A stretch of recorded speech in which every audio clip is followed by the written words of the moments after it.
इन दिनों देश की राजधानी दिल्ली में एक नया गैंगस्टर पैदा, जिसका नाम है गैंगस्टर समीर उर्फ माया। गैंगस्टर समीर उर्फ माया की उम्र तो बहुत कम है। रोजाना हम इस गैंगस्टर के बारे में आपको एक एक बातें नई बता रहे हैं। आज एक बार फिर से गैंगस्टर समीर उर्फ माया के बारे में नई जानकारी लेकर आए हैं, जिसके चर्चे देश की राजधानी दिल्ली में हो रही हैं।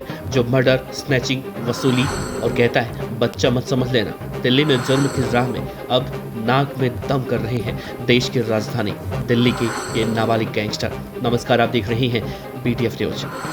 दरअसल दिल्ली के भजनपुरा हत्याकांड का मुख्य आरोपी समीर उर्फ Maya film shootout at Lokhandwala में विवेक ओबराय के किरदार माया से इतना प्रभावित हुआ कि वो गैंगस्टर बन गया। माता पिता की मौत हुई, जिसके बाद वो गलत संगत में पड़ा और 15 साल की उम्र से जुर्म की दुनिया में एंट्री मार ली। हत्या, कातिलाना हमला, लूट, झपटमारी और जबरन वसूली के 10 से ज्यादा मामले दर्ज हो गए। नाबालिग होने से जल्दी वो बाल सुधार गृह से बाहर आता रहा। उसके हौसले बुलंद होते रहे। वो पूर्वी दिल्ली के गैंगस्टर हाशिम बाबा, अब्दुल नासिर और छेनू पहलवान के रास्ते पर निकल पड़ा। पुलिस ऑफिसर कहते हैं कहीं भी और कभी भी फायरिंग करना उसका शगल बन चुका है। वो लूट और झपटमारी करने वालों से वसूली तक करने लगा। खुद का बच्चा गैंग बना लिया और इंस्टाग्राम में अपनी बदमाशी के किस्से भी शेयर करने लगा। इलाके के लोग उससे खौफ खाने लगे। राजधानी दिल्ली में जुर्म के दुनिया में उतरने वाले हर नाबालिग की कहानी लगभग इसी तरह की है। ऐसे नाबालिगों पर गैंगस्टर अपना हाथ रख देते हैं, जो इनसे बड़े बड़े कांड भी करवा लेते हैं। दिल्ली में नाबालिगों का जुर्म की दुनिया में आने का ग्राफ लगातार बढ़ रहा है। पुलिस एनकाउंटर में मारे गए कुख्यात गैंगस्टर शक्ति नायडू ने दिल्ली में सबसे पहले नाबालिगों का इस्तेमाल करना शुरू किया।